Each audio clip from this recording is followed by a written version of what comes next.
ಶ್ರೀಮದ್ವಿದ್ಯಾವಾರಿಧಿತೀರ್ಥಗುರುಭ್ಯೋ ನಮಃ. ಭಾವಿಸಮೀರ ಶ್ರೀಮದ್ವಾದಿರಾಜತೀರ್ಥಗುರು ಸಾರ್ವಭೌಮರ ರುಜುತ್ವದ ಕುರಿತಾದಂತಹ ಚರ್ಚೆ ನಡೀತಾ ಇದೆ. ಪರಮತ ಖಂಡನೆ ನಡೀತಾ ಇದೆ. ಮಾಹುಲಿಯ ಆಚಾರ್ಯರು ತಮ್ಮ ಪುಸ್ತಕದಲ್ಲಿ ಏನೆಲ್ಲ ಆಕ್ಷೇಪಗಳನ್ನು ಮಾಡಿದ್ದಾರೆ, ಆ ಆಕ್ಷೇಪಗಳಿಗೆ ಉತ್ತರವನ್ನು ನಾವು ಪಡೆದುಕೊಳ್ತಾ ಹೋಗ್ತಾ ಇದ್ದೇವೆ. ಇದರ ಮಧ್ಯದಲ್ಲಿ ಕೆಲವರು ಬಹಳ ಕಟುವಾಗಿ ಆಕ್ಷೇಪವನ್ನು ಮಾಡಿದ್ದಾರೆ. ಅದಕ್ಕೆ ಉತ್ತರವನ್ನು ನೀಡಬೇಕಾಗಿದೆ. ನೀವು ಓದಿದ್ದು ಸಹಿತ ಮಾಹುಲಿಯ ಆಚಾರ್ಯರ ಬಳಿಯಲ್ಲೇನೆ, ಹೀಗಾಗಿ ನಿಮ್ಮ ಗುರುಗಳನ್ನೇ ನೀವು ಖಂಡನೆ ಮಾಡ್ತಾ ಇದ್ದೀರಿ ಅಂತ ಕೆಲವರು ಬರಿತಾ ಇದ್ದಾರೆ.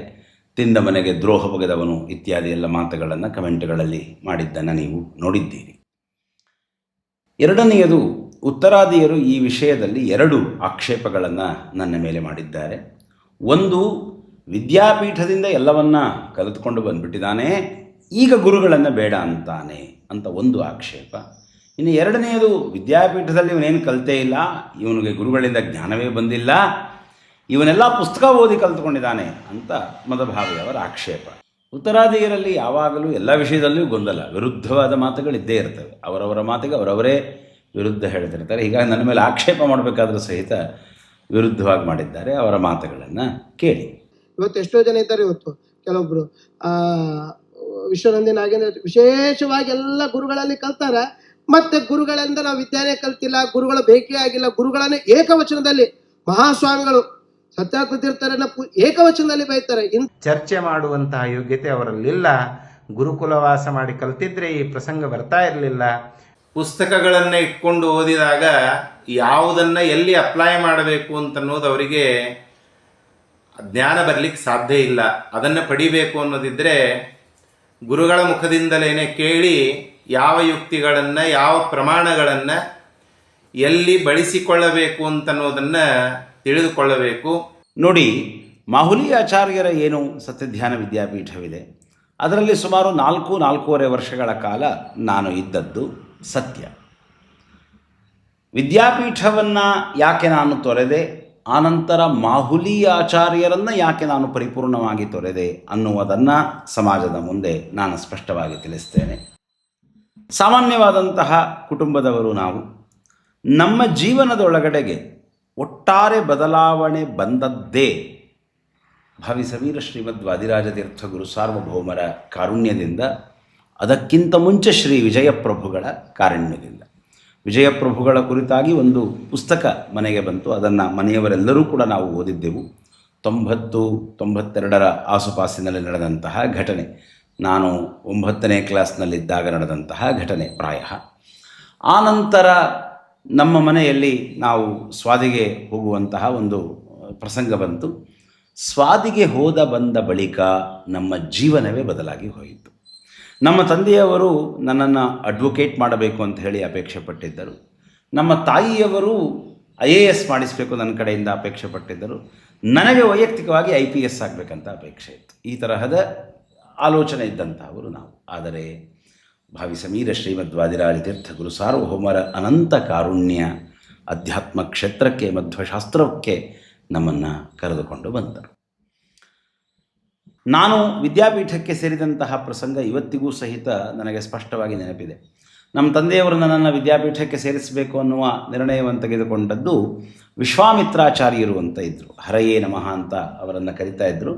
ಸಾತ್ವಿಕರಾದಂತಹ ಶ್ರೇಷ್ಠ ವ್ಯಕ್ತಿಗಳು. ಅವರು ನಮ್ಮ ತಂದೆಯವರಿಗೆ ಹೇಳಿದರು, ನೀನು ವಿದ್ಯಾಪೀಠಕ್ಕೆ ಸೇರಿಸೋದಾದರೆ ನಿನ್ನ ಮಗನ್ನ ಸತ್ಯಧ್ಯಾನ ವಿದ್ಯಾಪೀಠಕ್ಕೆ ಸೇರಿಸು ಅಂತ ನಮ್ಮ ತಂದೆಯವರಿಗೆ ಅವರು ಹೇಳಿದರು. ಯಾಕೆ ಈ ಮಾತು ಹೇಳ್ತಾ ಇದ್ದೇನೆ ಅಂದರೆ, ಸಮಾಜಕ್ಕೆ ಮಾಹುಲಿ ಆಚಾರ್ಯರ ಬಗ್ಗೆ ಏನೊಂದು ಗೌರವವಿತ್ತು, ಏನೊಂದು ಬೆರಗಿತ್ತು ಅನ್ನೋದನ್ನೂ ಸಹಿತ ನಾನು ಸಮಾಜಕ್ಕೆ ತಿಳಿಸಬೇಕಾಗಿದೆ. ಮತ್ತು ನನಗೂ ಸಹಿತ ಎಂಥ ಒಂದು ಬೆರಗಿತ್ತು ಅಂತ ಹೇಳಿ. ಯಾಕೆ ಸತ್ಯಧ್ಯಾನ ವಿದ್ಯಾಪೀಠಕ್ಕೆ ಹೋಗಬೇಕು ಅಂತ ನಾನು ಅಪೇಕ್ಷೆ ಪಟ್ಟದ್ದು ಅಂತಂದರೆ, ಏನು ಮದ್ರಾಸಿನೊಳಗೆ ಅಖಿಲ ಭಾರತ ಮಾಧ್ವ ಸಮ್ಮೇಳನ ನಡೀತು. ಆ ಸಂದರ್ಭದಲ್ಲಿ ಮಾಹುಲಿ ಆಚಾರ್ಯರ ಉಪನ್ಯಾಸವನ್ನು ನಾನು ಕೇಳಿದ್ದೆ. ಪ್ರಭಾವಿತರಾಗಿದ್ದೆವು ನಾವು. ಹೀಗಾಗಿ ಅಲ್ಲಿಗೆ ಹೋಗಬೇಕು ಅನ್ನುವಂತಹ ಒಂದು ಅಪೇಕ್ಷೆ ಇತ್ತು. ಮಾಹುಲಿ ಆಚಾರ್ಯರು ಬೆಂಗಳೂರಿಗೆ ಬರ್ತಾ ಇದ್ದಾರೆ ಎನ್ನುವಂತಹ ಸುದ್ದಿ ನಮ್ಮ ತಂದೆಯವರಿಗೆ ತಿಳಿಯಿತು. ಸೌತ್ ಇಂಡಿನ ಬಳಿಯಲ್ಲಿ RNR ಚೌಲ್ಟ್ರಿ ಅಂತ ಇದೆ ಕಲ್ಯಾಣ ಮಂಟಪ, ಅಲ್ಲಿಗೆ ಒಂದು ಮದುವೆಗಾಗಿ ಆಚಾರ್ಯರು ಬಂದಿದ್ದರು. ನಮ್ಮ ತಂದೆಯವರು ನನ್ನನ್ನು ಕರ್ಕೊಂಡು ಬಂದರು. ನಮ್ಮ ಈ ರೀತಿಯಾಗಿ ಮಗನನ್ನು ಸೇರಿಸಬೇಕಾಗಿದೆ ಅಂತ ಹೇಳಿ ಆಚಾರ್ಯರಿಗೆ ಹೇಳಿದರು. ನನ್ನನ್ನು ಮಧ್ವವಿಜಯದಲ್ಲಿ ಒಂದೆರಡು ಪ್ರಶ್ನೆಗಳನ್ನು ಆಚಾರ್ಯರಿಗೆ ಕೇಳಿದರು. ನಾಳೆ ನಾವು ಊರಿಗೆ ಹೋಗ್ತಾ ಇದ್ದೇವೆ, ನಾಳೆನೇ ಕಳಿಸ್ಕೊಟ್ಬಿಡಿ ಅಂತ ಆಚಾರ್ಯರು ಹೇಳಿದರು. ನಮ್ಮ ತಂದೆಯವರು ಆಯಿತು ಅಂದರು. ಮನೆಗೆ ಬಂದವು. ಎಲ್ಲ ಗಡಿಬಿಡಿ ಒಳಗಡೆನೆ ಮನೆಯೆಲ್ಲ ಬೇಕಾದಂತಹ ಪದಾರ್ಥಗಳು, ಬಟ್ಟೆ ಇತ್ಯಾದಿಗಳನ್ನು ತೆಗೆದುಕೊಂಡು ಹೊರಟದ್ದಾಯಿತು. ವಿದ್ಯಾಪೀಠಕ್ಕೆ ಸೇರಿದ ಮೊದಲನೆಯ ದಿವಸ ನಡೆದಂತಹ ಘಟನೆ. ನಾವು ಗಡಿಬಿಡಿಯಲ್ಲಿ ಹೋಗಿದ್ದೇನೆ, ಹೀಗಾಗಿ ನನ್ನ ಬಳಿ ಗೋಪಿಚಂದನ ಮುದ್ರೆ ತಗೊಂಡು ಹೋಗೋದು ಮರೆತು ಬಿಟ್ಟಿದ್ದೆ. ಆದರೆ ರಾಜರ ಮೃತ್ತಿಕೆ ಆ ದಿವಸ ಇತ್ತು. ವಿದ್ಯಾಪೀಠ ಸೇರಲಿಕ್ಕೂ ಕಾರಣ, ವಿದ್ಯಾಪೀಠ ಬಿಟ್ಟು ಬರಲಿಕ್ಕೂ ಕಾರಣ, ರಾಜರು ಜೀವಸಾಧಕರು ಯಾವ ರೀತಿಯಾಗಿ ಕಾರ್ಯ ಮಾಡಿಸ್ತಾರೆ ಅನ್ನೋದನ್ನು ನಾನು ಸಮಾಜಕ್ಕೆ ತಿಳಿಸಿ ಹೇಳಬೇಕಾಗಿದೆ. ನನ್ನ ಹತ್ರ ಕೇವಲ ಮೃತ್ತಿಕೆ ಇದೆ, ರಾಜರ ಮೃತ್ತಿಕೆ ಇದೆ. ಗೋಪೀಚಂದನದ ಹಾಗೇನೇ ರಾಜರ ಮೃತ್ತಿಕೆಯನ್ನು ತೆಗೆದುಕೊಂಡು ಇಡೀ ದೇಹದೊಳಗೆ ನಾನು 12 ನಾಮಗಳನ್ನು ಮೃತ್ತಿಕೆಯಿಂದಲೇ ಹಚ್ಚಿಕೊಂಡಿದ್ದೆ. ಅಲ್ಲೆಲ್ಲ ಓಡಾಡ್ತಾ ಇದ್ದೇನೆ, ಎಲ್ಲರೂ ನಗ್ತಾ ಇದ್ದಾರೆ, ಮೃತ್ತಿಕೆ ಹಚ್ಚಿಕೊಂಡು ಓಡಾಡ್ತಾ ಇದ್ದರೆ. ಮೊದಲನೇ ದಿವಸವೇ ಅಲ್ಲಿನ ಹಿರಿಯರು, ದೊಡ್ಡ ವಿದ್ಯಾರ್ಥಿಗಳಂತ ಹೇಳಿರ್ತಾರೆ, ಅವ್ರು ಬಂದು ಇಲ್ಲ, ಈ ರೀತಿಯಾಗಿ ಮೃತ್ತಿಕೆ ಹಚ್ಚಬಾರ್ದು, ಗೋಪೀಚಂದನ ಹಚ್ಚಬೇಕು ಅಂತೇಳಿ ಮೃತ್ತಿಕೆಯನ್ನು ಬಿಡಿಸಿದರು. ನಾನು ವಿದ್ಯಾಪೀಠಕ್ಕೆ ಸೇರಿದ ತಕ್ಷಣ ಆಚಾರ್ಯರು ನನ್ನನ್ನು ತರ್ಕಸಂಗ್ರಹದ ಪಾಠಕ್ಕೆ ಕೂಡಿಸಿದರು. ಈಗೇನು ಈ ಮದಭಾವಿಯವರಿದ್ದಾರೆ, ಇವರದೇ ಕ್ಲಾಸಿನಲ್ಲಿ ನಾನಿದ್ದದ್ದು. ತರ್ಕಸಂಗ್ರಹ ಪಾಠ ಅವರಿಗೆ ಆರಂಭವಾಗಿತ್ತು, ಅದೇ ಕ್ಲಾಸಿಗೆ ನನ್ನನ್ನು ಕೂಡಿಸಿದ್ದಾರೆ. ಅದಾದ ನಂತರ ಖಂಡನತ್ರಯ, ತತ್ವೋದ್ಯೋತ ಮತ್ತು ತತ್ವನಿರ್ಣಯದಲ್ಲಿ ವೇದಾಪೌರುಷೇಯತ್ವವಾದದ ಪಾಠ ನಡೀತಾ ಇದ್ದಾಗ ನಾನು ವಿದ್ಯಾಪೀಠ ಬಿಟ್ಟು ಬಂದದ್ದು. ಈ 4.5 ವರ್ಷಗಳಲ್ಲಿ ನಾನು ಕಲಿತಂತಹ ಗ್ರಂಥಗಳು ಇಷ್ಟು. ವಿದ್ಯಾಪೀಠ ಬಿಟ್ಟು ಬರಲಿಕ್ಕೆ ಕಾರಣ, ನಾನು ಸಮಾಜದ ಮುಂದೆ ಅತ್ಯಂತ ವಿನಮ್ರನಾಗಿ ಶ್ರೀ ಹರಿವಾಯು ದೇವತಾಗುರುಗಳ ಸ್ಮರಣೆ ಮಾಡಿ ವಿಷಯವನ್ನು ತಿಳಿಸ್ತೇನೆ. ನನ್ನ ಅಧ್ಯಯನದ ಹಸಿವು, ವಿದ್ಯಾಪೀಠ ಬಿಟ್ಟು ಬರಲಿಕ್ಕೆ ಕಾರಣ ನನ್ನ ಅಧ್ಯಯನದ ಹಸಿವು. ಯಾವುದೇ ಗ್ರಂಥವನ್ನು ಅಧ್ಯಯನ ಮಾಡಿದರೂ ತಲಸ್ಪರ್ಶಿಯಾಗಿ ಅಧ್ಯಯನವನ್ನು ಮಾಡಬೇಕು ಅಂತನ್ನೋದು ಬಹಳ ದೊಡ್ಡ ಅಪೇಕ್ಷೆ. ಮೇಲ್ಮೈ ಅರ್ಥ ತಿಳ್ಕೊಳ್ಳೋದು ಅನ್ನೋದು ನನಗೆ ಮೊದಲಿಂದಲೂ ಸೇರುವಂಥದ್ದಲ್ಲ. ತಲಸ್ಪರ್ಶಿಯಾಗಿ ಅಧ್ಯಯನವನ್ನು ಮಾಡಬೇಕು. ಯಾವ ದಿವಸ ಯಾವ ಗ್ರಂಥ ಓದ್ತಾ ಇದ್ದೇವೆ, ಆ ದಿವಸ ಭಗವಂತ ನಮಗೆಷ್ಟು ಬುದ್ಧಿಶಕ್ತಿ ಕೊಟ್ಟಿದ್ದಾನೆ, ಆ ಶಕ್ತಿಯನ್ನು ಉಪಯೋಗಿಸಿಕೊಂಡು ಅವತ್ತಿನ ಯೋಗ್ಯತೆಯಂತೆ ಪರಿಪೂರ್ಣವಾಗಿ ತಿಳಿಯಬೇಕು ಅಂತನ್ನೋದು ನನ್ನ ಅಪೇಕ್ಷೆ. ವಿದ್ಯಾಪೀಠವನ್ನು ನಾನು ಒಂದೇ ಬಾರಿ ಕಡೆಯಲ್ಲಿ ಬಿಟ್ಟು ಬಂದದ್ದಲ್ಲ, ಮಧ್ಯದಲ್ಲಿ 3-4 ಬಾರಿ ಬಿಟ್ಟು ಬಂದಿದ್ದೆ. ಬಂದಾಗಲೆಲ್ಲ ನಾನು ಒಂದೊಂದು ಕಡೆಯಲ್ಲಿ ಕೂತ್ಕೊಂಡು ಯಾರ ಬಳಿಯಲ್ಲಿ ಹೋದದ್ದಲ್ಲ, ಮತ್ತೊಬ್ಬರ ಹತ್ರ ಸೇರುವಂತಹ ವಿಚಾರ ಸರ್ವಥಾ ಇರಲಿಲ್ಲ. ಅಧ್ಯಯನ ಮಾಡಬೇಕು ಅಂತ ಕುಳಿತುಕೊಳ್ತಾ ಇದ್ದೆ. ಒಂದು ಬಾರಿ ಅಂತೂ, ಅಂದರೆ ವಿದ್ಯಾಪೀಠವನ್ನು ಬಿಟ್ಟು ಬರಲಿಕ್ಕಿಂತ ಹಿಂದಿನ ಬಾರಿ ವಿದ್ಯಾಪೀಠ ಬಿಟ್ಟು ಬಂದಿದ್ದಾಗ ಸುಮಾರು 6 ತಿಂಗಳುಗಳ ಕಾಲ ನಮ್ಮ ಹಳ್ಳಿ ಇದೆ, ನಾನು ಹುಟ್ಟಿದಂತಹ ಸ್ಥಳ, ಅಲ್ಲಿ ನಮ್ಮ ಮನೆ ಇತ್ತು. ಅಲ್ಲಿ ನಾನು ಅಧ್ಯಯನಕ್ಕಾಗಿ ಹೋಗಿದ್ದೆ. ಒಂದು ಪುಟ್ಟದಾದಂತಹ ರೂಮು, ಎಲ್ಲ ಪುಸ್ತಕಗಳನ್ನು ಹರಡಿಕೊಂಡು ಮಹಾಭಾಷ್ಯವನ್ನು ನಾನು ಅಧ್ಯಯನ ಮಾಡಿದ್ದು ಅದೇ ಸಂದರ್ಭದೊಳಗೆ. ಆಚಾರ್ಯರ ಶಿಷ್ಯವಾತ್ಸಲ್ಯದ ಕುರಿತು ನಾನು ತಿಳಿಸಿ ಹೇಳ್ತಾ ಇದ್ದೇನೆ. ಯುಗಾದಿಗೆ 1-2 ದಿವಸಗಳ ಹಿಂದೆ ನಮ್ಮ ತಂದೆಗೆ ಆಚಾರ್ಯರು ಫೋನ್ ಮಾಡಿದ್ದಾರೆ. ಅವನು ಬರದೇ ಇದ್ದರೆ ನಾವು ಊಟ ಮಾಡುವುದಿಲ್ಲ ಅಂತ ಸ್ಪಷ್ಟವಾಗಿ ಹೇಳಿದ್ದಾರೆ. ಆಗ ಫೋನ್ಗಳಿರಲಿಲ್ಲ. ನಮ್ಮ ತಂದೆಯವರು 2-3 ಜನರ ಕಡೆಯಿಂದ ಸಂಪರ್ಕ ಮಾಡಿಕೊಂಡು ನನಗೆ ಹಳ್ಳಿಗೆ ವಿಷಯವನ್ನು ತಿಳಿಸಿದರು. ಯುಗಾದಿ ದಿವಸ ಬೆಳಗ್ಗೆ ನಾನು ಹಳ್ಳಿಯಿಂದ ಹೊರಟೆ ಈ ವಿಷಯವನ್ನು ತಿಳಿದುಕೊಂಡು. ನೀ ಬರಲೇಬೇಕು, ಹೊರಟು ಬಾ ಅಂತ ನಮ್ಮ ತಂದೆಯವರು ಹೇಳಿದರು. ವಿಷಯವನ್ನು ಹೇಳಿದರು, ಹೀಗಿದೆ, ಊಟ ಬಿಟ್ಟಿದ್ದಾರಂತೆ ಆಚಾರ್ಯರು, ನೀನು ಬರಲೇಬೇಕು ಅಂತ ಹೇಳಿ. ಅವತ್ತು ನಾನು ಹೊರಟೆ. ಅವತ್ತು ನಮಗೆ ಸರ್ವವಾಹನ ಯೋಗ. ನನ್ನ ಹಳ್ಳಿಯಿಂದ ಸ್ವಲ್ಪ ದೂರದವರೆಗೆ ಒಬ್ಬ ವ್ಯಕ್ತಿ ನನ್ನನ್ನು ಸೈಕಲಲ್ಲಿ ಬಿಟ್ಟ. ಅಲ್ಲಿಂದ ಒಂದು ಎತ್ತಿನ ಬಂಡಿ ಹತ್ಕೊಂಡು ಟಾರ್ ರೋಡಿನವರೆಗೆ ಬಂದೆ. ಟಾರ್ ರೋಡಿನಿಂದ ಮಂಚೇನಹಳ್ಳಿ ಅಂತಿದೆ, ಅಲ್ಲಿವರೆಗೆ TVS ಅಲ್ಲಿ ಒಬ್ಬ ವ್ಯಕ್ತಿ ನನ್ನನ್ನು ಡ್ರಾಪ್ ಮಾಡಿದ. ಅದಾದ ಮೇಲೆ ಬಸ್ಸನ್ನು ಹತ್ತಿಕೊಂಡು, ಪ್ರೈವೇಟ್ ಬಸ್ಸನ್ನು ಹತ್ತಿಕೊಂಡು ಚಿಕ್ಕಬಳ್ಳಾಪುರಕ್ಕೆ ಬಂದೆ. ಚಿಕ್ಕಬಳ್ಳಾಪುರದಿಂದ ಗೌರ್ಮೆಂಟ್ ಬಸ್ ಹತ್ತಿಕೊಂಡು ಮೆಜೆಸ್ಟಿಕ್ಕಿಗೆ ಬಂದೆ. ಮೆಜೆಸ್ಟಿಕ್ಕಿನಿಂದ ಆಟೋದಲ್ಲಿ ಮನೆಗೆ ಬಂದೆ. ನಮ್ಮ ತಾಯಿ, ನಮ್ಮ ಅಕ್ಕ ಅವರು ಫ್ಲೈಟ್ ಟಿಕೆಟ್ ಬುಕ್ ಮಾಡಿಸ್ಕೊಟ್ಟಿದ್ರು. ಅಲ್ಲಿಂದ ಏರ್ಪೋರ್ಟಿಗೆ ಬಂದು ನಾನು ಮುಂಬೈಗೆ ಫ್ಲೈಟಲ್ಲಿ ಬಂದೆ. ಫ್ಲೈಟಿಂದ ಕೆಳಗಿಳಿದು ಟ್ಯಾಕ್ಸಿ ಅದನ್ನು ಹತ್ತಿಕೊಂಡು ಪ್ರಾಯ ದಾದರ್ ಅಥವಾ ಕುರ್ಲಾ ಆ ಸ್ಟೇಷನ್ನಿಗೆ ಅಲ್ಲಿವರೆಗೂ ಬಂದೆ.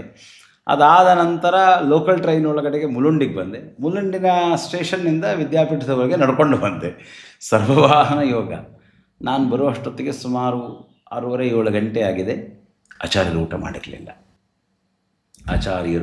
ಊಟ ಮಾಡಿರಲಿಲ್ಲ. ಅವರ ಶಿಷ್ಯ ವಾತ್ಸಲ್ಯ ಸತ್ಯ. ನಾನದನ್ನು ಅಲ್ಲಗಳಿತಾ ಇಲ್ಲ, ಸರ್ವಥ ಅಲ್ಲಗಳಿತಾ ಇಲ್ಲ. ಇವತ್ತು ಖಂಡನೆ ಮಾಡುವ ಸಂದರ್ಭದಲ್ಲಿಯೂ ನಾನು ಅದನ್ನು ಪರಿಸ್ಪಷ್ಟವಾಗಿ ಸಮಾಜದ ಮುಂದೆ ಹೇಳ್ತಾ ಇದ್ದೇನೆ. ಊಟ ಬಿಟ್ಟಿದ್ದರು ಅವತ್ತು ರಾತ್ರಿಯೇ, ಯುಗಾದಿ ಮಧ್ಯಾಹ್ನವೂ ಅವರು ಊಟ ಮಾಡಿಲ್ಲ. ಯುಗಾದಿ ರಾತ್ರಿ ನಾನು ಅಲ್ಲಿಗೆ ಹೋದ ಬಳಿಕ ಅವರು ಊಟವನ್ನು ಮಾಡಿದ್ದು.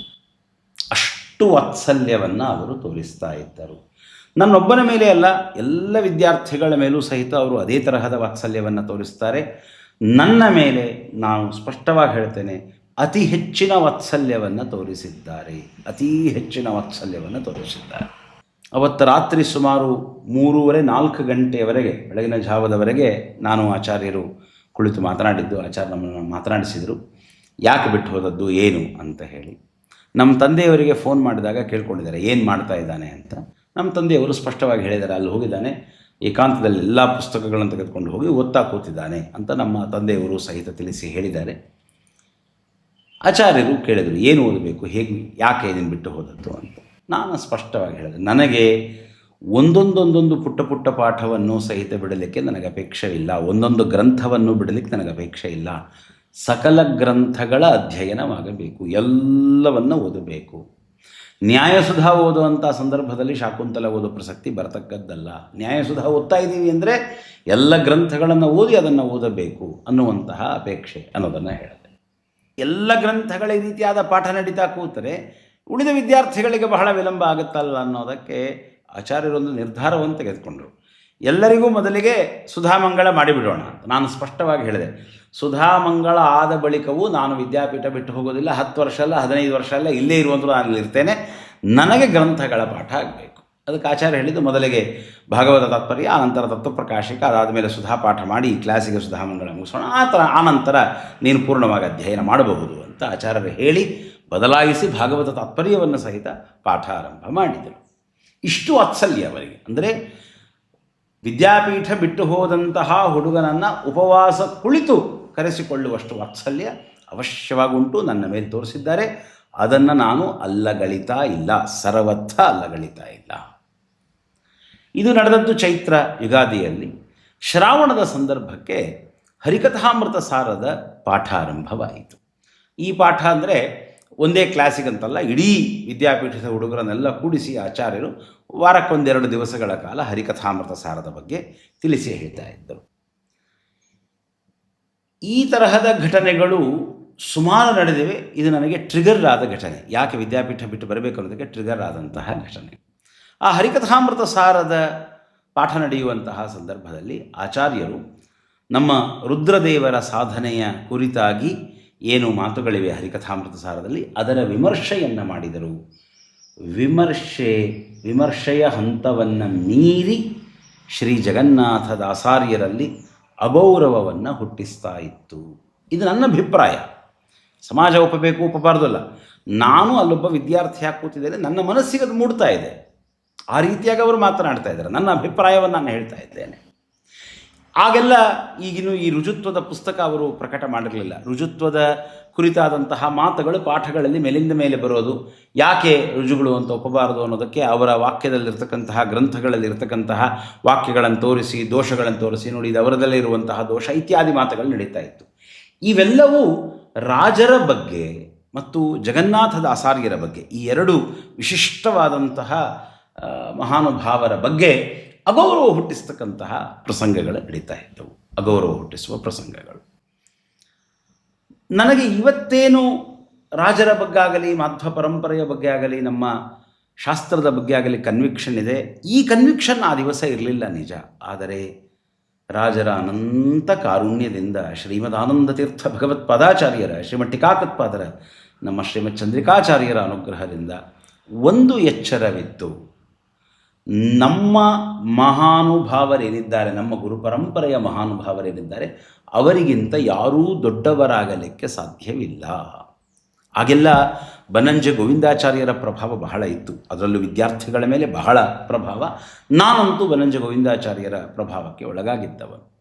ಹೀಗಾಗಿ ಈ ಎಲ್ಲ ಪಾಠಗಳು ಮುಗಿದ ಬಳಿಕ ದೊಡ್ಡ ಕ್ಲಾಸಿನ ವಿದ್ಯಾರ್ಥಿಗಳು ಬಂದು ಮಾತನಾಡೋರು, ನಮ್ಮ ಆಚಾರ್ಯರು ಜಗನ್ನಾಥದಾಸಾರ್ಯರನ್ನು ವಿಮರ್ಶೆ ಮಾಡ್ತಾರೆ ಇತ್ಯಾದಿಯಾಗಿ ಅವರು ಬಂದು ಹೇಳೋರು. ಅಂದರೆ ಅದನ್ನು ತಲೆಗೆ ತುಂಬಿಸೋರು, ಇವರು ಅವರಿಗಿಂತ ದೊಡ್ಡವರು ಅನ್ನುವ ರೀತಿಯಲ್ಲಿ ತುಂಬಿಸೋರು.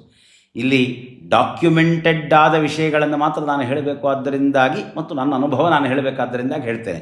ಯಾವುದು ನಾನ್ ಡಾಕ್ಯುಮೆಂಟೆಡ್ ಸರ್ವಥಾ ನನಗದನ್ನು ಹೇಳುವ ಅಧಿಕಾರವಿಲ್ಲ, ಹೇಳೋದು ಇಲ್ಲ. ಆದರೆ ಮನಸ್ಸಿನೊಳಗೆ ಅದನ್ನು ತುಂಬಿಸ್ತಾ ಇದ್ದರು. ನನ್ನ ಮನಸ್ಸಿಗೆ ಬಂದ ವಿಚಾರ, ಮಹಾನುಭಾವರ ಕುರಿತಾಗಿ ಯಾರು ಅಗೌರವ ಮೂಡಿಸ್ತಾರೆಯೋ ಅವರ ಬಳಿ ಇರುವುದು ಬೇಡ.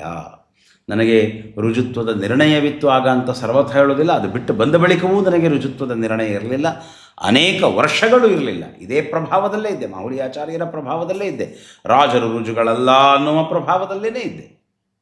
ಅವತ್ತು ರಾಜರನ್ನು ಇವರು ರುಜುಗಳಲ್ಲ ಅಂತಾರೆ ಅನ್ನುವ ಕಾರಣಕ್ಕೆ ಬಿಟ್ಟು ಬಂದದ್ದಲ್ಲ. ಆದರೆ ರಾಜರ ಬಗ್ಗೆ, ಜಗನ್ನಾಥ ದಾಸಾರ್ಯರ ಬಗ್ಗೆ, ಉಳಿದ ದಾಸರ ಬಗ್ಗೆ, ದಾಸ ಸಾಹಿತ್ಯದ ಬಗ್ಗೆ ಅಗೌರವವನ್ನು ಮನಸ್ಸಿನ ಮೂಲೆಯಲ್ಲಿ ಹುಟ್ಟಿಸ್ತಾರೆ ಅನ್ನುವಂತಹ ಮಾತು. ದಾಸ ಸಾಹಿತ್ಯ ಪ್ರಮಾಣ ಅಲ್ಲ, ಇದಕ್ಕೆ ಪ್ರಮಾಣ ತಗೊಳ್ಳಿಕ್ಕೆ ಬರೋಲ್ಲ, ಈ ತರಹದ ಮಾತುಗಳನ್ನೆಲ್ಲ ಆಡ್ತಾ ಇದ್ದರು. ಮಹಾನುಭಾವರ ಬಗ್ಗೆ ಈ ರೀತಿಯಾದಂತಹ ವಿಷಯಗಳು ಒಂದು ಕಡೆಯಲ್ಲಿ. ಎರಡನೆಯದು ನನ್ನ ಅಧ್ಯಯನದ ಹಸಿವು. ಆಗ ತಾನೇ ತತ್ವನಿರ್ಣಯದ ಪಾಠ ಆರಂಭವಾಗಿದೆ. ತತ್ವನಿರ್ಣಯವನ್ನು ಪಾಠ ಹೇಳ್ತಾ ಕನ್ನಡದಲ್ಲಿ ಬರೆಸಲಿಕ್ಕೆ ಆರಂಭ ಮಾಡಿದರು. ನನಗದು ಸಂಸ್ಕೃತ ಗ್ರಂಥ, ಸಂಸ್ಕೃತದಲ್ಲಿ ಪಾಠ ಆಗಬೇಕು, ಮಹಾಭಾಷ್ಯದ ಪ್ರವೇಶ ತಾನೇ ಆಗಿದೆ. ಹೀಗಾಗಿ ಪಾಠ ಆಗ್ತಾ ಇರುವುದು ಸಾಕಾಗ್ತಾ ಇಲ್ಲ, ಮತ್ತದೇ ಆರಂಭ ಆಗಿಬಿಟ್ಟಿತ್ತು. ಹೇಳಿದ್ರು ನಿಜ, ಬದಲಾವಣೆ ಮಾಡಿದ್ರು ನಿಜ, ಆದರೆ ಮತ್ತೆ 3-4 ತಿಂಗಳಲ್ಲಿ ಅದೇ ತರಹದ ಸ್ಲಗ್ಗಿಶ್ ಆಗಿ ಮುಂದುವರಿಯುವಂತಹ ಪರಿಸ್ಥಿತಿ ಇತ್ತು. ಹೀಗಾಗಿ ಇಲ್ಲಿರೋದು ಬೇಡ, ಇನ್ನು ಒಟ್ಟಾರೆ ಹೊರಡುವುದು ಅಂತ ನಿರ್ಧಾರವನ್ನು ಮಾಡಿಕೊಂಡೆ. ಈ ಬಾರಿ ವಿದ್ಯಾಪೀಠ ಬಿಟ್ಟು ಹೋದರೆ ಮತ್ತೆ ಹಿಂತಿರುಗಿ ಬರುವುದಿಲ್ಲ ಅನ್ನುವ ನಿರ್ಣಯ ಅಂತೂ ಸ್ಪಷ್ಟವಾಗಿತ್ತು ನನಗೆ. ಮನಸ್ಸಿನಲ್ಲಿ 100 ಚಿಂತೆಗಳು. ಅಣ್ಣ ಏನಂತಾರೋ, ಅಮ್ಮ ಏನಂತಾರೋ, ಹೇಗಿರಬೇಕು, ಎಲ್ಲಿರಬೇಕು, ಯಾರ ಬಳಿ ಹೋಗೋ ಯೋಚನೆ ಇರಲಿಲ್ಲ ನನಗೆ. ಮತ್ತೊಬ್ಬರ ಹತ್ರ ಹೋಗಿ ಕಲಿಬೇಕನ್ನೋ ಅಪೇಕ್ಷೆ ಸರ್ವಥೇ ಇರಲಿಲ್ಲ. ನನ್ನ ಅಧ್ಯಯನ ನಾನು ಸ್ವಂತವಾಗಿ ಮಾಡಬೇಕನ್ನುವಂತಹ ವಿಚಾರ ಇತ್ತು. ರಾತ್ರಿ ಹೊತ್ತು ನಿದ್ದೆ ಬರ್ತಿರಲಿಲ್ಲ, ಏನು ಮಾಡಬೇಕಂತ ಅನ್ನೋದು ಗೊತ್ತಿರಲಿಲ್ಲ ಅಂತ. ಶ್ರಾವಣ ಮಾಸದ ಕೃಷ್ಣ ಪಕ್ಷದ ದಶಮಿ ಅವತ್ತು ತಾತ್ಪರ್ಯ ನಿರ್ಣಯವನ್ನು ಯಥಾಶಕ್ತಿ ಪಾರಾಯಣ ಮಾಡಿ ಆಚಾರ್ಯರ ಪ್ರಶ್ನೆಯನ್ನು ಮಾಡೋಣ, ಆಚಾರ್ಯರ ಮುಂದೆ ನಿಂತು ಶ್ರೀಮದ್ ಆಚಾರ್ಯರನ್ನು ಕೇಳಿಕೊಳ್ಳೋಣ, ನೀವು ಹೇಗೆ ಆಜ್ಞೆ ಮಾಡ್ತೀರಾ ಹಾಗಿರ್ತೇನೆ, ನೀವು ಇರು ಅಂದರೆ ಇರ್ತೇನೆ, ಹೊರಡು ಅಂದರೆ ಹೊರಡ್ತೇನೆ ಅಂತ ಆಚಾರ್ಯರಲ್ಲಿ ಅನನ್ಯವಾಗಿ ಪ್ರಾರ್ಥನೆ ಮಾಡಿಕೊಂಡು ಪ್ರಶ್ನೆ ಮಾಡಿದೆ. ಇವತ್ತಿಗೂ ಸ್ಪಷ್ಟ ನೆನಪಿದೆ. ನಾನಿದ್ದಂತಹ ಸ್ಥಳ, ನನ್ನ ಕೈಲಿದ್ದ ಪುಸ್ತಕ, ಆ ಅಕ್ಷರ, ಶ್ರೀಮದಾಚಾರ್ಯರ ವಾಕ್ಯ ಎಲ್ಲವೂ ಸ್ಪಷ್ಟವಾಗಿದೆ. ಪ್ರಶ್ನೆ ಮಾಡಿ ತೆಗೆದರೆ ಮಾಂಗಲ್ಯಮೇತದತುಲಂ ಪ್ರತಿಯಾತ ಶೀಘ್ರಂ ಅನ್ನುವ ವಾಕ್ಯ ಬಂತು. ನಿನಗೆ ಅತ್ಯಂತ ಕಲ್ಯಾಣವಾಗ್ತದೆ, ಬೇಗ ಹೊರಡು ಅನ್ನುವ ಮಾತು. ಪಾಂಡವರಿಗೆ ವೇದವ್ಯಾಸ ದೇವರು ಹೇಳುವಂತಹ ಮಾತು. ಏಕಚಕ್ರಾನಗರದಲ್ಲಿರ್ತಾರೆ, ನೀವಿಲ್ಲಿಂದ ಹೊರಡಿ, ಮಾಂಗಲ್ಯಮೇತದತುಲಂ ಪ್ರತಿಯಾತ ಶೀಘ್ರಂ ಅಂತ ಆದೇಶವನ್ನು ಮಾಡ್ತಾರೆ. ಪುಸ್ತಕ ಮುಚ್ಚಿಟ್ಟೆ. ಶ್ರಾವಣ ಕೃಷ್ಣ ದ್ವಾದಶಿಯ ದಿವಸ ನಾನು ಹೊರಟೆ. ವಿದ್ಯಾಪೀಠ ಬಿಟ್ಟು ಬಂದ ಬಳಿಕ ಅಧ್ಯಯನ ಬಹಳ ಅದ್ಭುತವಾದಂತಹ ಕ್ರಮದಲ್ಲಿ ಆಯಿತು. ಏಕಾಂತ ಒಂದು ಪ್ರದೇಶದೊಳಗೆ ಸೇರಿಕೊಂಡೆ. 3-4 ವರ್ಷಗಳ ಕಾಲ ಹೊರಗಿನ ಪ್ರಪಂಚದ ಸಂಪರ್ಕವೇ ಇಲ್ಲ. ನಾನಾಯಿತು, ನನ್ನ ಗ್ರಂಥಗಳಾಯಿತು, ಆ ಕ್ರಮದಲ್ಲಿ ಅಧ್ಯಯನ ನಡೆಯಿತು. ಆ ಅಧ್ಯಯನದ ಸಂದರ್ಭದೊಳಗೆ ಏನೆಲ್ಲ ಭ್ರಮೆ ಪೂರ್ವಾಗ್ರಹಗಳು ವಿದ್ಯಾಪೀಠದಿಂದ ತುಂಬಿಕೊಂಡು ಬಂದಿದ್ದೆ, ಒಂದೊಂದೇ ಕಳಚಲಿಕ್ಕೆ ಆರಂಭವಾಯಿತು. ನಾನು ಸಮಾಜದ ಮುಂದೆ ಸ್ಪಷ್ಟವಾಗಿ ಒಂದು ಮಾತನ್ನು ಹೇಳ್ತೇನೆ. ಶ್ರೀ ಹರಿವಾಯು ದೇವತಾ ಗುರುಗಳಲ್ಲಿ ಅತ್ಯಂತ ವಿನಮ್ರತೆಯಿಂದ ನಾನು ಸರ್ವಸ್ವವಾಗಿ ನಂಬಿರುವ ನಮ್ಮ ಶ್ರೀಮತ್ ಚಂದ್ರಿಕಾಚಾರ್ಯರ ಸಾಕ್ಷಿಯಾಗಿ ಒಂದು ಮಾತನ್ನು ಹೇಳ್ತೇನೆ. ವಿದ್ಯಾಪೀಠದಲ್ಲಿ ಇದ್ದಷ್ಟು ದಿವಸ ನಾನೇನು ಆಚಾರ್ಯರ ಸೇವೆ ಮಾಡಿದ್ದೇನೆ, ಅವರ ಪಾದಗಳನ್ನು ಒತ್ತುವಂಥದ್ದಾಗಲಿ ಅಥವಾ ಅವರೇನು ಆದೇಶ ಮಾಡಿದಂತಹ ಕೆಲಸಗಳಿವೆ ಅವುಗಳನ್ನು ಮಾಡುವಂಥದ್ದಾಗಲಿ ಅತ್ಯಂತ ಭಕ್ತಿಯಿಂದ ಮಾಡಿದ್ದೇನೆ. ಆಚಾರ್ಯರ ಶರೀರದಲ್ಲಿ ಶ್ರೀ ಹರಿವಾಯು ದೇವತಾ ಗುರುಗಳಿದ್ದಾರೆ ಅಂತ ಚಿಂತನೆ ಮಾಡ್ತಾ ಅವರ ಪಾದ ಸೇವೆಯನ್ನು ಮಾಡಿದ್ದೇನೆ. ಈ ದಿವಸ ಏನು ನಾನು ಖಂಡನೆ ಮಾಡ್ತಾ ಇದ್ದೇನೆ, ಇದನ್ನು ಮನಃಪೂರ್ವಕವಾಗಿ ನಾನು ಮಾಡ್ತಾ ಇದ್ದೇನೆ. ಅವತ್ತೂ ನಾನು ನಾಟಕ ಮಾಡಿಲ್ಲ, ಇವತ್ತೂ ನಾನು ನಾಟಕ ಮಾಡ್ತಾ ಇಲ್ಲ. ಅವತ್ತೂ ಶ್ರದ್ಧಾಭಕ್ತಿಗಳಿಂದ ಆಚಾರ್ಯರ ಸೇವೆ ಮಾಡಿದ್ದೇನೆ, ಇವತ್ತೂ ಶ್ರದ್ಧಾಭಕ್ತಿಗಳಿಂದ ನಾನು ಮಾಹುಲಿ ಆಚಾರ್ಯರ ಆ ಏನು ಕುತ್ಸಿತ ಪುಸ್ತಕವಿದೆ ಅದರ ಖಂಡನೆಯನ್ನು ಮಾಡ್ತಾ ಇದ್ದೇನೆ. ಯಾಕೆ? ನಿಮ್ಮೆಲ್ಲರ ಪ್ರಶ್ನೆಗೆ ಉತ್ತರ, ಒಂದು ಕಡೆಯಲ್ಲಿ ಅಪಾರವಾದ ಶಿಷ್ಯ ವಾತ್ಸಲ್ಯವನ್ನು ತೋರ್ತಕ್ಕಂತಹ ಆಚಾರ್ಯರು, ಎರಡನೆಯದು ಶ್ರೀಮದ್ ವಾದಿರಾಜ ತೀರ್ಥ ಗುರು ಸಾರ್ವಭೌಮರೇ ಮುಂತಾದ ಮಾಧ್ವ ಮಹನೀಯರ ಬಗ್ಗೆ ಅಗೌರವವನ್ನು ಹುಟ್ಟಿಸ್ತಕ್ಕಂತಹ ಆಚಾರ್ಯರು. ಈ ರೀತಿಯಾಗಿ ರಾಜರಲ್ಲಿ ವಾಸ್ತವ ವಿದ್ಯಾ ದಾರಿದ್ರ್ಯವಿದೆ ಅಂತ ಬರೆದಂತಹ ಆಚಾರ್ಯರು. ಎರಡು ರೂಪಗಳಿವೆ ಆಚಾರ್ಯರದು ನನ್ನ ಮುಂದೆ. ಒಂದು ನನ್ನ ಮೇಲೆ ವಾತ್ಸಲ್ಯ ತೋರುತ್ತಾ ಇದ್ದಾರೆ, ಇನ್ನೊಂದು ಮಹಾಗುರುಗಳನ್ನು ತದ್ಭಕ್ತ ದ್ವೇಷ ಏವಚ ತತ್ಪ್ರಮಾಣಸ್ಯ ನಿಂದಾಚ, ಎರಡೂ ಸ್ಪಷ್ಟವಾಗಿ ನಮಗೆ ಗೋಚರವಾಗ್ತಾ ಇದೆ. ಯಾವುದನ್ನು ಆರಿಸ್ಕೋಬೇಕು? ಶ್ರೀಮದ್ವಾದಿರಾಜ ತೀರ್ಥ ಗುರು ಸಾರ್ವಭೌಮರ ಚರಣ ನಲಿನಗಳನ್ನು ನಾನು ಆರಿಸಿಕೊಂಡಿದ್ದೇನೆ. ಶಿಷ್ಯ ವಾತ್ಸಲ್ಯ ತೋರ್ತಾರೆ ಇವರನ್ನುವ ಕಾರಣಕ್ಕೆ ರಾಜರ ಬಗೆಗಿನ ಭಕ್ತಿಯನ್ನು ನಾನು ಬಲಿ ಕೊಡಲಿಕ್ಕೆ ಸಾಧ್ಯವಿಲ್ಲ, ಸರ್ವಥಾ ಸಾಧ್ಯವಿಲ್ಲ. ಈ ವ್ಯಕ್ತಿಗಳು, ಈ ಜನ, ಈ ಸಂಸ್ಥೆಗಳು ಇವೆಲ್ಲ ಒಂದು ಜನ್ಮಕ್ಕೆ ಸಂಬಂಧಪಟ್ಟದ್ದು. ಅನಂತ ಜನ್ಮಕ್ಕೆ ಸಂಬಂಧಪಟ್ಟ ಮಹಾಗುರುಗಳು, ನಮ್ಮ ಮಾಧ್ವ ಪರಂಪರೆಯ ಮಹಾನುಭಾವರು, ನಮಗಾಗಿ ಭೂಮಿಯಲ್ಲಿ ಅವತರಣ ಮಾಡಿ ಬಂದ ದೇವತೋತ್ತಮರು. ವಾಯುದೇವರಿಂದ ಆರಂಭ ಮಾಡಿಕೊಂಡು ಗಣಪತ್ಯಾದಿ ದೇವತೆಗಳವರೆಗೆ ಅವತರಣ ಮಾಡಿ ಬಂದು ನಮಗೆ ತತ್ವದ ಮಾರ್ಗವನ್ನು ತೋರಿಸಿದ್ದಾರೆ. ಅವರ ಭಕ್ತಿಯ ಮುಂದೆ ಇವರ ವಾತ್ಸಲ್ಯ ನಿಲ್ಲುವುದಿಲ್ಲ. ವಾತ್ಸಲ್ಯ ತೋರಿದ್ದಾರೆ ನಿಜ, ನಾನು ಅಲ್ಲಗಳಿತಾ ಇಲ್ಲ. ಆದರೆ ಆ ವಾತ್ಸಲ್ಯಕ್ಕೆ ಮಧ್ವ ಭಕ್ತಿಯನ್ನು, ಮಧ್ವಶಾಸ್ತ್ರದ ಭಕ್ತಿಯನ್ನು ಬಲಿ ಕೊಡಲಿಕ್ಕೆ ಸಾಧ್ಯವಿಲ್ಲ. ಯಾಕೆ? ನಮ್ಮ ಶ್ರೀಮಠ್ ಟೀಕಾಕೃತ್ಪಾದರು ಶ್ರೀ ನ್ಯಾಯ ದೀಪಿಕಾ ಗ್ರಂಥದಲ್ಲಿ ಸ್ಪಷ್ಟವಾಗಿ ಆದೇಶ ಮಾಡ್ತಾರೆ, ಮೋಕ್ಷ ಸಾಧನಸ್ಯೈವ ಕರ್ತವ್ಯತ್ವಾತ್. ಮನುಷ್ಯ ಜೀವನದೊಳಗೆ ನಾವು ಮಾಡಬೇಕಾದ್ದೇನಪ್ಪ? ಮೋಕ್ಷ ಸಾಧನವನ್ನೇ ಮಾಡಬೇಕು, ಮೋಕ್ಷ ಸಾಧನವನ್ನೇ ಮಾಡಬೇಕು. ಇದು ಮೋಕ್ಷ ಸಾಧನ, ನನಗೆ ಅಪರೋಕ್ಷ ಜ್ಞಾನ ಸಾಧನ. ಮಾಹುಲಿ ಆಚಾರ್ಯರ ವಿದ್ಯಾಪೀಠವನ್ನು ಬಿಟ್ಟು ಬಂದ ಬಳಿಕವೂ ಮಾಹುಲಿ ಆಚಾರ್ಯರ ಬಗ್ಗೆ ನನಗೆ ಗೌರವವಿತ್ತು, ಒಂದೇ ದಿವಸ ಬಿಟ್ಟು ಹೋದದ್ದಲ್ಲ. ಆದರೆ ಅವರ ಏನು ಈ ರುಜುತ್ವ ವಿರೋಧಿಯಾದಂತಹ ಪುಸ್ತಕವಿದೆ, ಆ ಪುಸ್ತಕವನ್ನು ಓದಿದ ಬಳಿಕ, ಶ್ರೀಮತ್ ಸ್ವಪ್ನ ವೃಂದಾವನ ಆಖ್ಯಾನವನ್ನು ಅಧ್ಯಯನ ಮಾಡಿದ ಬಳಿಕ ಈ ಮಾತು ಸತ್ಯಾತ್ಮರಿಗೂ ಅನ್ವಯವಾಗ್ತದೆ. ಸತ್ಯಾತ್ಮರ ಬಗ್ಗೆಯೂ ನನಗಿದೇ ಗೌರವವಿತ್ತು, ಇದೇ ರೀತಿಯಾದ ಭಕ್ತಿ ಇತ್ತು, ಆಚಾರ್ಯರೇ ಹುಟ್ಟಿಸಿದ್ದಂತಹ ಭಕ್ತಿ. ಆದರೆ ಸತ್ಯಾತ್ಮರ ಏನು ಆ ಗುರುಪರಂಪರೆಯ ಭಾಷಣವಿದೆ ಅದನ್ನು ಕೇಳಿದ ಬಳಿಕ, ಅವರ ಚರ್ಯಗಳನ್ನು ಸೂಕ್ಷ್ಮವಾಗಿ ಅರ್ಥ ಮಾಡಿಕೊಂಡ ಬಳಿಕ ಹತ್ತಿರವಿದ್ದು ನೋಡಿದವನು ನಾನು. ಅವರ ಬಗ್ಗೆಯೂ ಗೌರವ ಹೋಗಿದೆ. ಇವರ ಬಗ್ಗೆ ಇದ್ದ ಭಕ್ತಿಯನ್ನು ತ್ಯಾಗ ಮಾಡಿದ್ದೇನೆ. ಇದು ಶುದ್ಧ ಭಕ್ತಿ ಅಲ್ಲ, ಸರ್ವಥ ಅಲ್ಲ. ನಮ್ಮ ಪರಂಪರೆಯ ಮಹಾಗುರುಗಳನ್ನು ಅವಹೇಳನ ಮಾಡುವಂತಹ ಜನರು ನಮಗೆ ಬೇಡ. ಈ ಜನ್ಮಕ್ಕಲ್ಲ, ಅನಂತ ಜನ್ಮಕ್ಕೆ ನಮಗೆ ಬೇಡ. ವಿದ್ಯಾಪೀಠ ಬಿಟ್ಟು ಬಂದ ಬಳಿಕವೂ ಗೌರವವಿತ್ತು. ಆದರೆ ಯಾವಾಗ ಈ ಎಲ್ಲ ಗ್ರಂಥಗಳನ್ನು ಅಧ್ಯಯನ ಮಾಡಿದೆವು, ಅವರ ಬಗ್ಗೆ ಇದ್ದ ಗೌರವ ಪೂರ್ಣವಾಗಿ ಹೋಗಿದೆ. ಇನ್ನು ಗುರುಮಂತ್ರ ಪರಿತ್ಯಾಗಿ ರೌರವಂ ನರಕಂ ವ್ರಜೇತ್ ಅಂತ ಹೇಳ್ತಾರೆ. ಗುರುಮಂತ್ರವನ್ನು ತ್ಯಾಗ ಮಾಡಿದಾಗ ರೌರವ ನರಕ ಉಂಟಾಗ್ತದೆ ಅಂತ ಹೇಳಿ, ನೀವು ಗುರುಗಳನ್ನು ತ್ಯಾಗ ಮಾಡಿದ್ದೀರಲ್ಲ, ಇದು ಅಪರಾಧವಲ್ಲವ ಅಂತ ಪ್ರಶ್ನೆಯನ್ನು ಮಾಡಬಹುದು. ನೋಡಿ, ನಾನು ವಿದ್ಯಾಪೀಠವನ್ನು ಬಿಡಲಿಕ್ಕೆ ಕಾರಣ ಅಲ್ಲಿ ನನಗೆ ಆಗ್ತಾ ಇದ್ದ ಪಾಠಗಳು ಸಾಕಾಗ್ತಾ ಇರಲಿಲ್ಲ, ಪಾಠದ ಕ್ರಮ ಸರಿ ಹೋಗ್ತಾ ಇರಲಿಲ್ಲ ಅಂತನ್ನೋದು ಒಂದು. ನಮ್ಮ ಶ್ರೀಮನ್ ಮಾಧ್ವ ಪರಂಪರೆಯ ಮಹಾಗುರುಗಳ ಬಗ್ಗೆ, ದಾಸ ಸಾಹಿತ್ಯದ ಬಗ್ಗೆ ಅವಜ್ಞೆಯನ್ನು ಹುಟ್ಟಿಸ್ತಾರೆ ಅನ್ನೋದು ಎರಡು. ವಿದ್ಯಾಪೀಠ ಬಿಟ್ಟ ಬಂದ ಬಳಿಕವೂ ಸಹಿತ ನನಗೆ ಅವರ ಬಗ್ಗೆ ಗೌರವವಿತ್ತು, ಒಡನಾಟವೂ ಸಹಿತ ಇತ್ತು. ಆದರೆ ಆನಂತರದಲ್ಲಿ ಅವರನ್ನು ಪರಿಪೂರ್ಣವಾಗಿ ತೊರೆಯಲಿಕ್ಕೆ ಕಾರಣ ಅವರಲ್ಲಿ ನನಗೆ ಕಂಡಂತಹ ವೈಷ್ಣವ ದ್ರೋಹ, ಅದರ ನಿರ್ಣಯವಾಗಿದೆ ನನಗೆ.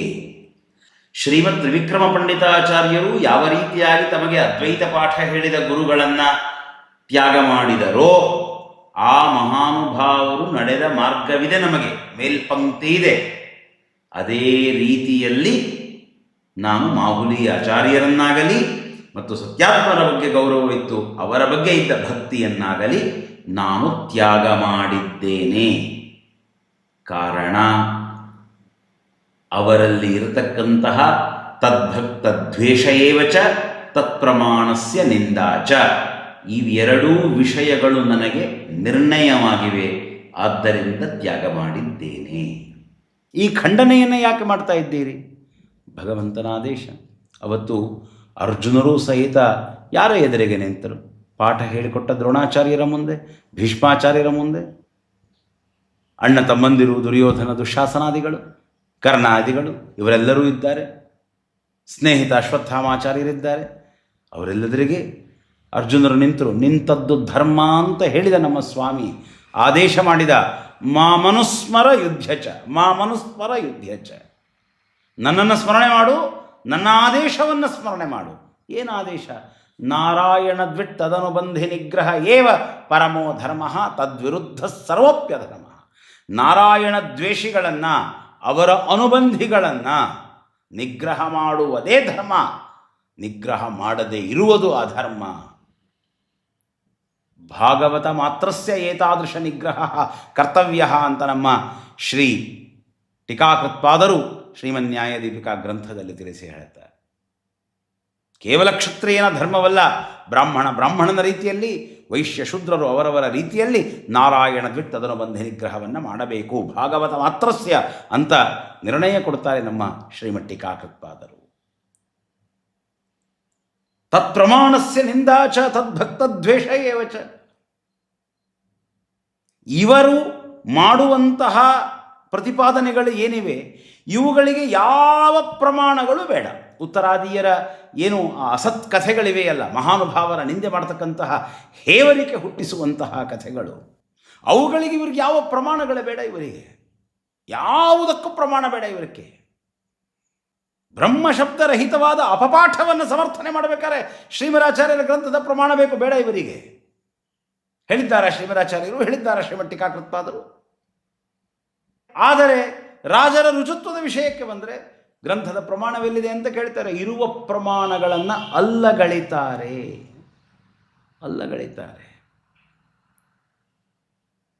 ರಾಜರಿಗೆ ಧರ್ಮತತ್ವಗಳಲ್ಲಿ ಸಂಶಯವಿದೆ.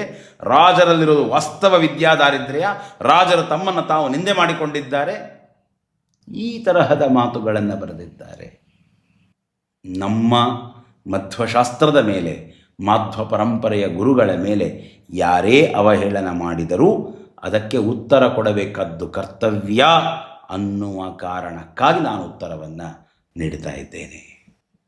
ಇನ್ನು ಉತ್ತರ ನೀಡಬೇಕಾದರೆ ಉತ್ತರ ನೀಡುವ ಕ್ರಮ ಏನೋ ಅದೇ ಕ್ರಮ. ಪ್ರತಿವಚನ ಮದೀನಂ ಚೋದಕೇಭ್ಯೋ ಕಿಲೇಭ್ಯ ಸಂಯುಗಾರ್ಥಿಭ್ಯ ಉಗ್ರಹ. ಯಾರು ವಾದರಂಗದೊಳಗಡೆಗೆ ಆಕ್ಷೇಪ ಮಾಡ್ತಾರೆ ನಮ್ಮ ಗುರುಗಳನ್ನು, ಅವರಿಗೆ ಉಗ್ರರಾಗಿಯೇ ಅದೈನ್ಯದಿಂದ ಉತ್ತರ ಕೊಡಬೇಕು ಅಂತ ಶ್ರೀಮದಾಚಾರ್ಯರು ಹೇಳಿದ್ದಾರೆ. ಆ ಕ್ರಮದಲ್ಲಿ ಉತ್ತರವನ್ನು ನೀಡ್ತಾ ಇದ್ದೇವೆ. ಹೀಗಾಗಿ ವಿದ್ಯಾಪೀಠಕ್ಕೆ ಹೋದದ್ದು ಸತ್ಯ. ವಿದ್ಯಾಪೀಠ ಬಿಟ್ಟು ಬರಲಿಕ್ಕೆ ಕಾರಣ ನನ್ನ ಅಧ್ಯಯನದ ಹಸಿವು ಮತ್ತು ಮಹಾನುಭಾವರ ಬಗ್ಗೆ ಇವರಾಡ್ತಾ ಇದ್ದಂತಹ ಮಾತುಗಳು. ಖಂಡನೆ ಮಾಡಲಿಕ್ಕೆ ಕಾರಣ ನಮ್ಮ ರಾಜರನ್ನು ಇವರು ಖಂಡನೆ ಮಾಡಿದ್ದಾರೆ. ನಮ್ಮ ರಾಜರನ್ನು ಮನುಷ್ಯರು ಅಂತ ಕರೀತಾ ಇದ್ದಾರೆ. ನಮ್ಮ ರಾಜರಲ್ಲಿ ಇಲ್ಲ ಸಲ್ಲದ ದೋಷಗಳನ್ನು ಆರೋಪ ಮಾಡ್ತಾ ಇದ್ದಾರೆ. ಯಾವ ನಮ್ಮ ಭಾವಿ ಸಮೀರರು ಬ್ರಹ್ಮದೇವರ ರೀತಿಯಲ್ಲಿ, ಬ್ರಹ್ಮದೇವರು ಜಿತಂತೆ ಸ್ತೋತ್ರದಲ್ಲಿ ಕಲಿಯುಗದಲ್ಲಿ ಹುಟ್ಟಿ ಬಂದ ನಾವು ಯಾವ ರೀತಿಯಾಗಿ ಪ್ರಾರ್ಥನೆ ಮಾಡಬೇಕು ಅನ್ನೋದನ್ನು ಹೇಳಿಕೊಟ್ಟಿದ್ದಾರೆ. ಅವರೆಲ್ಲ ದೋಷವಿದೆಯಾ? ಕೃಷಂ ಕೃತಘ್ನಂ ದುಷ್ಕರ್ಮ ಕಾರಿಣಂ ಇತ್ಯಾದಿ ದೋಷಗಳಿದೆಯಾ ಬ್ರಹ್ಮದೇವರಲ್ಲಿ? ಇಲ್ಲ. ನಾವು ಹೇಗೆ ಪ್ರಾರ್ಥನೆ ಮಾಡಬೇಕು ಅನ್ನೋದನ್ನು ಕಲಿಸಿಕೊಡ್ತಾ ಇದ್ದಾರೆ ಆ ಸರಸ್ವತೀಪತಿ. ಹಾಗೆ ಶ್ರೀಮದಾನಂದ ತೀರ್ಥ ಭಗವತ್ಪಾದಾಚಾರ್ಯರ ಶಾಸ್ತ್ರಗಳನ್ನು ಅಧ್ಯಯನ ಮಾಡಬೇಕಾದ್ರೆ ಯಾವ ಅನುಸಂಧಾನವಿರಬೇಕು, ದುಶ್ಶಾಸ್ತ್ರಗಳ ಖಂಡನೆ ಮಾಡಬೇಕಾದ್ರೆ ಯಾವ ಎಚ್ಚರ ಇರಬೇಕನ್ನೋದನ್ನು ಆ ವಿದ್ಯಾ ದಾರಿದ್ರ್ಯ ದೋಷೇಣ ಇತ್ಯಾದಿ ಮಾತುಗಳಲ್ಲಿ ಹೇಳಿಕೊಡ್ತಾ ಇದ್ದಾರೆ ನಮ್ಮ ಭಾವಿ ಸಮೀರರು. ನನ್ನ ಗ್ರಂಥವನ್ನು ಅಧ್ಯಯನ ಮಾಡುವವರಿಗೆ ವಾಗ್ದಾರಿದ್ರ್ಯವಿಲ್ಲ. ನನ್ನ ಶ್ಲೋಕಗಳನ್ನು ಪಠಿಸುವವರು ಅನಂತ ಶ್ಲೋಕ್ಯ ಹೋ ಭವೇತಂತ ಪರಮಾದ್ಭುತ ಕ್ರಮದಲ್ಲಿ ರಾಜರೇ ಹೇಳ್ತಾರೆ. ಆ ಮಾತುಗಳನ್ನೆಲ್ಲ ಮುಚ್ಚಿ ಹಾಕಿ ಕೇವಲ ರಾಜರಲ್ಲಿ ದೋಷವಿದೆ ಅಂತ ಹೇಳ್ತಾ ಇದ್ದಾರೆ. ಅದಕ್ಕಾಗಿ ಖಂಡನೆ ಮಾಡ್ತಾ ಇದ್ದೇನೆ. ಖಂಡನೆ ಮಾಡಬೇಕಾದ ಕ್ರಮದಲ್ಲಿ ಖಂಡನೆ ಮಾಡ್ತಾ ಇದ್ದೇನೆ. ಸಮಾಜಕ್ಕೆ ಇದು ಒಪ್ಪಬೇಕು ಅಂತ ನಾನು ಹೇಳ್ತಾ ಇಲ್ಲ. ನನ್ನ ಮನಸ್ಸಿನ ಅಭಿಪ್ರಾಯ ಸಮಾಜದ ಮುಂದೆ ನಾನು ಹೇಳಿದ್ದೆ. ಒಪ್ಪುವುದು ಬಿಡುವುದು ನಿಮ್ಮ ಪಕ್ವತೆಗಳಿಗೆ ಸಂಬಂಧಪಟ್ಟಿದ್ದು. ಇನ್ನು ಇವರೆಲ್ಲ ಮಾತಾಡ್ತಿರ್ತಾರಲ್ಲ, ನೀನು ನರಕಕ್ಕೆ ಹೋಗ್ತೀಯಾ, ನೀನು ಅಂಧನ್ ತಮಸ್ಸಿಗೆ ಹೋಗ್ತೀಯಾ. ಏನು ನರಕ ಅಂಧನ್ ತಮಸ್ಸಿನ ಗುತ್ತಿಗೆ ಹಿಡ್ಕೊಂಡು ಕೂತಿದ್ದಾರೇನು ಉತ್ತರಾದಿಯರು? ನಮಗೆ ಯಾವ ರೀತಿಯಾದ ಗತಿಯಾಗಬೇಕು ಅಂತ ನಿರ್ಣಯ ಮಾಡುವವನು ನಮ್ಮ ಅಂತರ್ಯಾಮಿ. ಆ ನಿರ್ಣಯ ನಮಗಿದೆ. ಅಂಧಂತಮಃ ಪ್ರವಿಶಂತಿ ಯೇ ಅವಿದ್ಯಾಮುಪಾಸತೆ ತಥೋ ಭೂಯ ಇವತೆ ಯೇ ವಿದ್ಯಾಯಾಮೃತ. ನಮ್ಮಷ್ಟಕ್ಕೆ ನಾವು ತಿಳ್ಕೊಂಡ್ರೆ ಸಾಕು, ಯಾಕೆ ಖಂಡನೆ ಮಾಡಬೇಕು, ನಮ್ಮ ಉಪಾಸನೆ ನಮಗೆ ಸಾಕು ಅಂತ ಇದ್ದರೆ ಅಂಧಂತಮಸ್ಸಾಗ್ತದೆ. ಅವಿದ್ಯೋಪಾಸನೆ ಮಾಡಿದರೆ ಅಂಧಂತಮಸ್ಸಾಗೋದು ನಿಶ್ಚಿತ. ಆದರೆ ವಿದ್ಯೆಯನ್ನು ಪಡೆದು ಅವಿದ್ಯೆಯ ಖಂಡನೆ ಮಾಡದೇ ಇದ್ದಲ್ಲಿ ಇನ್ನೂ ಹೆಚ್ಚಿನ ಅಂಧಂತಮಸ್ಸಾಗತ್ತೆ. ಈ ಈಶಾವಾಸ್ಯೋಪನಿಷತ್ತಿನ ಮಾತಿಗೆ ಅರ್ಥವನ್ನು ಬರೀತಾ ನಮ್ಮ ಭಾವಿ ಸಮೀರರೇ ತಿಳಿಸಿ ಹೇಳ್ತಾರೆ, ಏನು ಹೆಚ್ಚಿನ ಅಂಧಂತಮಸ್ಸು. ಈ ಅವಿದ್ಯೋಪಾಸನೆ ಮಾಡುವ ಜನ ಇದ್ದಾರಲ್ಲ, ಅವರು ಸತ್ತ ಬಳಿಕ ಆ ಜೀವವನ್ನು ತೆಗೆದುಕೊಂಡು ಹೋಗಿ ಅಂಧಂತಮಸ್ಸಿಗೆ ಹಾಕ್ತಾರೆ ವಾಯು ಕಿಂಕರರು. ಆದರೆ ಯಾರು ವಿದ್ಯೆಯನ್ನು ತಿಳಿದು ಅವಿದ್ಯೆಯ ಖಂಡನೆ ಮಾಡುವುದಿಲ್ಲ ಅಂತಹವರನ್ನು ಅವನು ಆ ಜೀವ ಏನು ದೇಹತ್ಯಾಗ ಮಾಡ್ತಾನೆ, ಕಟ್ಟಕಡೆಯ ಶರೀರವನ್ನು ಬಿಡ್ತಾನೆ, ಅಲ್ಲಿಂದ ಆರಂಭ ಮಾಡಿಕೊಂಡು ಅವನನ್ನು ದರನೆ ಎಳೆದುಕೊಂಡು ಹೋಗ್ತಾರೆ ಅಂಧಂತಮಸ್ಸಿನವರೆಗೆ. ನಾವಿರೋದು ಜಂಬೂದ್ವೀಪದಲ್ಲಿ 7 ದ್ವೀಪಗಳಲ್ಲಿ 7 ಸಮುದ್ರಗಳಲ್ಲಿ ಎಳೆದುಕೊಂಡು ಹೋಗ್ತಾರೆ. ಲೋಕಾಲೋಕ ಪರ್ವತಗಳಲ್ಲಿ ಎಳೆದುಕೊಂಡು ಹೋಗಿ ದಾಟಿಸಿ ಅಂಧಂತಮಸ್ಸಿನಲ್ಲಿ ಬೆಳೆಸ್ತಾರೆ. ಶಿಕ್ಷೆ ಇಲ್ಲಿಂದಲೇ ಆರಂಭವಾಗುತ್ತೆ, ಅತ್ಯಂತ ಕಠಿಣವಾದ ಶಿಕ್ಷೆ. ಅವಿದ್ಯೆಯ ಉಪಾಸನೆಯನ್ನು ಮಾಡುವವರಿಗೆ ಎಷ್ಟು ತಮಸ್ಸಾಗ್ತದೆಯೋ, ಏನು ದುಃಖವಿದೆಯೋ ಅದಕ್ಕಿಂತ ಹೆಚ್ಚಿನ ದುಃಖದ ತಮಸ್ಸು ಅವಿದ್ಯೆಯ ಖಂಡನೆ ಮಾಡದ ವಿದ್ಯಾವಂತರಿಗೆ ಉಂಟಾಗ್ತದೆ ಅಂತ ಈಶಾವಾಸ್ಯೋಪನಿಷತ್ತು ಆದೇಶ ಮಾಡುತ್ತದೆ. ಅದಕ್ಕಾಗಿ ನಾನು ಮಾಡ್ತಾ ಇದ್ದೇನೆ. ನೀವು ಒಪ್ಪಿ ಅನ್ನುವ ಕಾರಣಕ್ಕೆ ನಾನು ಹೇಳ್ತಾ ಇರುವುದಲ್ಲ. ಪ್ರಶ್ನೆ ಬಂದಿದೆ, ಉತ್ತರ ನೀಡಬೇಕು. ವಾದರಂಗದಲ್ಲಿದ್ದಾಗ, ಸಮಾಜದ ಮಧ್ಯದಲ್ಲಿ ಬದುಕ್ತಾ ಇದ್ದಾಗ ಬರುವ ಪ್ರಶ್ನೆಗಳಿಗೆ ಉತ್ತರ ನೀಡಬೇಕು ಅನ್ನುವ ಕಾರಣಕ್ಕಾಗಿ ನಾನಿದನ್ನು ತಿಳಿಸಿದ್ದೇನೆ.